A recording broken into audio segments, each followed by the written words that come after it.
Hello students, हम लोग last lecture में सीऑट के बारे में पढ़े। ठीक है, सीऑट में क्या पढ़े थे कि सीऑट एक ऑब्जेक्ट होता है जो आउटपुट को डिस्प्ले करवाने के लिए यूज किया जाता है और उसका सिंटैक्स बताया।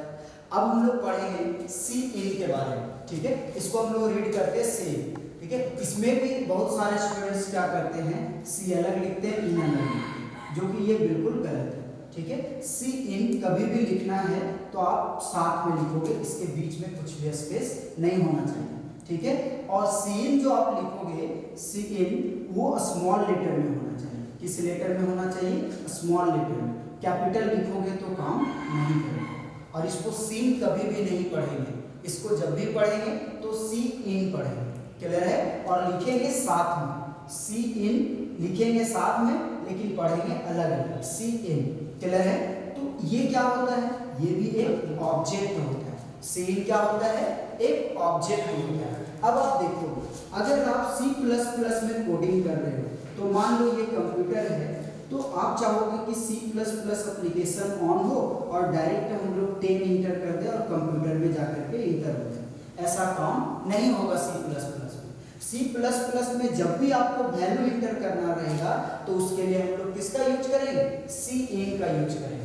तो सिंपल यूज हुआ सी इन का। सी इन एक ऑब्जेक्ट होता है जो वैल्यूज को इनपुट करने के लिए यूज किया जाता है। किसको इनपुट करने के लिए? वैल्यू को इनपुट करने के लिए यूज किया जाता है। और वो वैल्यू जो हम लोग इनपुट करते हैं वो कहाँ से करते हैं? यूजर के हेल्प से करते हैं। तो आप इसमें क्या लिखोगे? क्या लिखेंगे हम लोग? सी इन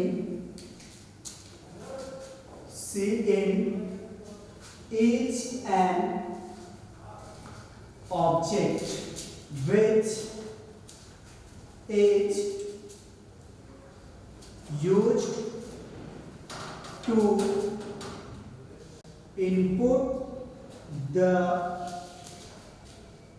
values क्या होता है? वैल्यू को हम लोग क्या करते हैं? इनपुट करते हैं। कहां से करेंगे? From input device. कहां से वैल्यू को इनपुट करेंगे? इनपुट डिवाइस से। तो और किसके हेल्प से होगा? यूजर के हेल्प से होगा। With the help of user. किसके हेल्प से किया जाएगा? यूजर के हेल्प से। सिंपल लिखा हुआ है कि सीन एक ऑब्जेक्ट होता है जो यूज किया जाता है वैल्यू को इनपुट करने के लिए। कहां से? इनपुट डिवाइस से। किसके हेल्प से किया जाएगा? यूजर के हेल्प से किया जाएगा। ठीक है, इसका भी सिंटैक्स होता है। इसका सिंटैक्स आप देखो कि सिंटैक्स क्या होगा। तो सिंटैक्स में आपको सी इन लिखना होगा, सी इन, और इस तरह से वैर लिखना होगा। इसमें डबल कोट नहीं देना, वैर लिख करके और सेमीकोलन से क्लोज करना होगा। वैर का मतलब क्या हुआ? वैर का मतलब वेरिएबल। क्या हुआ? वेरिएबल। ठीक है, तो एक टर्म्स आया यहाँ पे वेरिएबल। वेरिएबल हम लोग यूज क्यों करते हैं? वैल्यू को स्टोर करने के लिए। जैसे मान लो ए आपका क्या है? वेरिएबल। इसमें 10 को हम लोग क्या कर दिए? स्टोर कर दिए। तो ये 10 किस में स्टोर है? ए में स्टोर है। लेकिन नॉर्मली अगर आप ए को देखो तो आप ए क्या किया है? एक मेमोरी बनाया है कंप्यूटर के अंदर, और ये मेमोरी का नाम क्या है? ए, और इसमें वैल्यू क्या रखा है? 10। ठीक है, तो वेरिएबल का यूज किया जाता है वैल्यू को क्या करने के लिए? स्टोर करने के लिए। तो बताओ, वेरिएबल का वैल्यू हम लोग चेंज कर सकते हैं? यस, कर सकते हैं। अगर ए का वैल्यू अभी 10 है तो ए में जब 20 रख दोगे तो ए क्या करेगा? इस 10 को छोड़ देगा और इसमें क्या स्टोर कर देगा? 20। ठीक है, तो सिंपल आप वेरिएबल बताएंगे आगे कि क्या होता है वेरिएबल। अभी सिंपल समझिए कि वेरिएबल क्या होता है? एक नाम होता है, नाम है ना, जो यूज किया जाता है वैल्यू को क्या करने के लिए? स्टोर करने के लिए। और वेरिएबल के वैल्यू हम लोग कभी भी क्या कर सकते हैं? चेंज कर सकते हैं। ठीक है, तो ये सब यूज है वेरिएबल का। अब आप देखोगे, ये तो हुआ आपका पहला सिंटेक्स। अब आप बोलोगे सर हम लोग अगर बहुत सारा वेरिएबल यूज करें तो कैसे लिखेंगे? तो हम लोग इस तरह से लिखेंगे। नंबर 2 देखो, सी इन डबल ग्रेटर देन। देखिएगा स्टूडेंट कहाँ पे प्रॉब्लम करता है, कहाँ पे फंस जाता है आप लोग।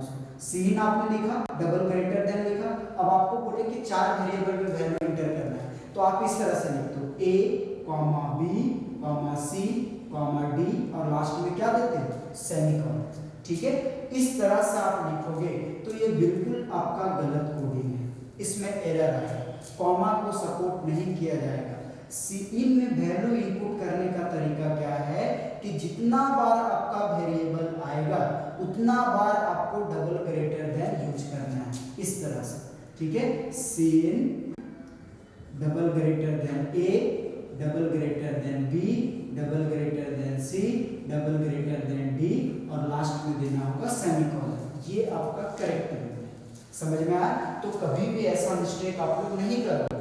जब भी बोलेंगे कि 4 5 8 10 20 किसी भी वेरिएबल में वैल्यू ये इंटर करना है तो हम लोग इस तरह से उसको रिप्रेजेंट करेंगे, समझ में आया? तो इसका सिंटैक्स क्या हो जाएगा?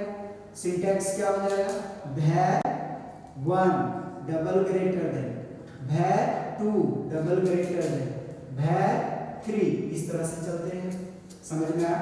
अब इसका आप देखोगे एग्जाम्पल समझिएगा कि इसमें आप उसमें क्या बोले थे, डबल लेस देन को इंसर्शन ऑपरेटर, यहाँ पे देखो डबल ग्रेटर देन यूज हो रहा है या नहीं? तो डबल ग्रेटर देन को हम लोग कहेंगे क्या? एक्सट्रैक्शन ऑपरेटर कहते हैं। डबल ग्रेटर देन को कौन सा ऑपरेटर कहते हैं? Extraction operator. Here double greater then is known as extraction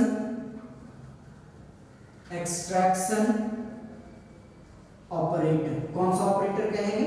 extraction operator. ये इंपॉर्टेंट पॉइंट है, ये ऑब्जेक्टिव क्वेश्चन आ सकता है कि डबल ग्रेटर देन को क्या कहते हैं? एक्सट्रैक्शन ऑपरेटर कहते हैं। अब इसका आप एग्जांपल देखोगे कि एग्जांपल किस तरह से हुआ।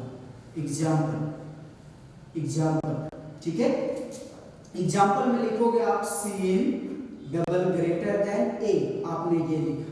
अब आप कंप्यूटर से इंटर किए 10, अपने कंप्यूटर में जब कीबोर्ड होगा उसमें आप इंटर करोगे 10, ये 10 क्या करेगा? इस ए वाले मेमोरी में जाके स्टोर हो जाएगा। 10 किस में चला जाएगा? ए में, एज यूजुअल ये पहला हो। दूसरा एग्जांपल आप देखोगे, आपने लिखा सीन ए बी सी डी, आपने 4 वेरिएबल लिए, तो आपने पहले इंटर किया 10, ये 10 ए में चला जाएगा, फिर इंटर किया 20, ये इसमें चला जाएगा, फिर इंटर किया 5 सी में चला जाएगा, फिर इंटर किया 2, ये डी में चला जाएगा। ठीक है, इस तरह से जैसे जैसे वेरिएबल मिलेगा वैसे वैसे वैल्यू क्या होते जाएगा? असाइन होते जाएगा वेरिएबल, समझ में आया? इस तरह से वैल्यू का असाइनिंग होगा। क्लियर है कॉन्सेप्ट? अब आप समझोगे कि जब आप सी इन और सी आउट अपने प्रोग्राम में यूज करोगे, इसका यूज आया समझ में? ये इनपुट के लिए यूज किया जाता है और ये डिस्प्ले के लिए मींस आउटपुट के लिए यूज किया जाता है। नाम से ही पता चलेगा, सी इन मींस इनपुट के लिए, सी आउट मींस आउटपुट के लिए। ठीक है, तो ये दोनों एक फाइल के अंदर अवेलेबल है, एक फाइल बना हुआ है उसके अंदर में ये दोनों अवेलेबल है। देखो, तो आप जब सबसे पहले आप ये बताओ कि जब आप मोबाइल यूज करते हो तो मान लो एक इमेज नाम का आपका फाइल बना हुआ, उसके अंदर में बहुत सारे इमेज स्टोर है, तो पहले क्या करते हैं? पहले उस इमेज वाले फाइल को ओपन करते हैं। ठीक है, उस पर क्लिक करते हैं, ओपन होता है, उसके बाद उसमें जितना इमेज है सब इमेज क्या करने लगता है? शो करने लगता है। उसी तरह से एक आईओ स्ट्रीम डॉटेज नाम का एक फाइल बना हुआ है C++ प्रोग्रामिंग लैंग्वेज। ये एक फाइल है, इस फाइल के अंदर में 2 डाटा अवेलेबल है जिसको हम लोग सीन कहते हैं और सी आउट कहते हैं। ये दोनों ऑब्जेक्ट इस फाइल के अंदर में है। तो अब बताओ, ये दोनों ऑब्जेक्ट को यूज करना है तो सबसे पहले इस फाइल को क्या करना होगा? ओपन करना होगा। इस फाइल को क्या करना होगा? ओपन करना होगा। तो क्या हम लोग C++ में इस फाइल को ओपन करेंगे क्लिक करके? नहीं, C++ में ऐसा रूल नहीं है। जब भी आप सीन और सी आउट का यूज करोगे तो इसको आप सिर्फ प्रोग्राम में लिख दोगे तो ये फाइल ऑटोमेटिकली क्या हो जाएगा? ऑन हो जाएगा। और जब ये ओपन हो जाएगा तो आप इसके अंदर जो भी डेटा है उसको आप यूज कर सकते हो। अब यहाँ से ऑब्जेक्टिव क्वेश्चन आता है क्या कि सी इन और सी आउट का header file, H means header होता है। ठीक है, ये सबसे ऊपर लिखा जाता है, इसलिए इसको कौन सा फाइल बोलते हैं? हेडर फाइल बोलते हैं। कौन सा फाइल बोला जाता है? Header file. तो वही क्वेश्चन पूछा जाएगा कि सीन और सीऑट का हेडर फाइल क्या होता है? तो क्या होता है? iostream.h होता है। इसको हम लोग लिख लेंगे नोट में लिख लेंगे, ठीक है। ये ऑब्जेक्टिव क्वेश्चन आ सकता है कि cin and cout objects are defined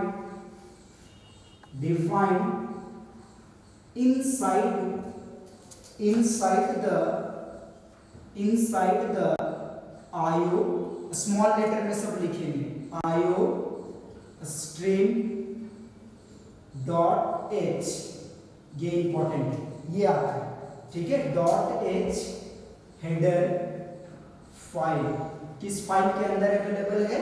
iostream.h header file के अंदर। क्लियर है कॉन्सेप्ट?